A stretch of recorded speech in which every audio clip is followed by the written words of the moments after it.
আসসালামু আলাইকুম। আজকে আমরা যাচ্ছি হলো গরুর জন্য খেয়ার আনতে।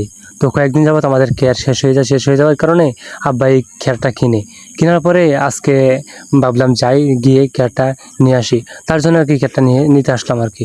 গরু পালা কষ্টকর হয় যদি খেয়ার না থাকে, কারণ আমাদের তো ওইরকমভাবে গাছ লাগাই না। আমরা খেয়ার খাইয়ে তারপরে বসি এগুলো খাইয়েই আমরা গরু পালি। তার জন্য আর কি খেয়ার না থাকলে গরু পালা খুব কষ্টকর হয়। আর একটা বিষয় হলো যে এখন বর্ষাকাল, রাস্তার অবস্থা খুবই খারাপ। আর খেয়ার কিনেছে আমাদের এলাকায়, তো আমরা এখনো সেই খেয়ারটা বাড়িতে নিয়ে আসতে পারি নাই, কারণ রাস্তার অবস্থা খুবই খারাপ। তার জন্য আর কি বোঝা বেঁধে তারপর বাড়িতে নিয়ে আসি। তো এক বোঝা বেঁধে আনি, তারপরে এগুলা যতক্ষণ যায় আর কি পরে আবার নিয়ে আসি এভাবে আর কি, কারণ রাস্তার অবস্থা খুবই খারাপ। এখন আর সবগুলা একসাথে আনা সম্ভব না, তার জন্য আর কি এভাবে আনা। বাগিনাকে বললাম চলো আজকে যাই খেয়ার নিয়ে আসি, তো তার জন্য সে আমার সাথে চলে আসে খেয়ার আনতে।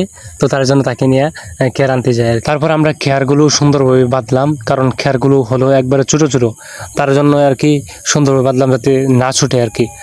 তো তারপর বাঁধার পরে আমরা সেই বোঝা মাথায় করে বাড়িতে নিয়ে আসি। কেয়ারগুলো বাড়িতে আনার পরে কেয়ারগুলো সুন্দরভাবে গরুকে দিলাম খাওয়ার জন্য। তারপরে আমরা আম কাইটা রাখছে, বলতেছে যে আম খাওয়ার জন্য। তারপরে আমরা বাড়িতে আসা আম খেলাম। আম খাওয়ার পরে আমরা চলে গেলাম ঘাস কাটতে। আগেই বলছি যে আমরা সেরকমভাবে ঘাস খেত লাগাই না, আমরা এমনিতে ঘাস হয় এগুলো খাইতে তারপরে খেরের সাথে মিশিয়ে বা এমনিতে শুধু ঘাস দিয়ে গরুকে খাওয়াই। তার জন্য আমরা চলে আসছি এক কাঁচা ঘাস কাটতে। কেটে আমরা গরুকে দিব, গাছগুলো ধুয়ে তারপর গরুকে দিব আর কি। তো ঘাস কাটা শেষ, এখন আমরা গাছগুলো ধুয়ে তারপর গরুকে দিব।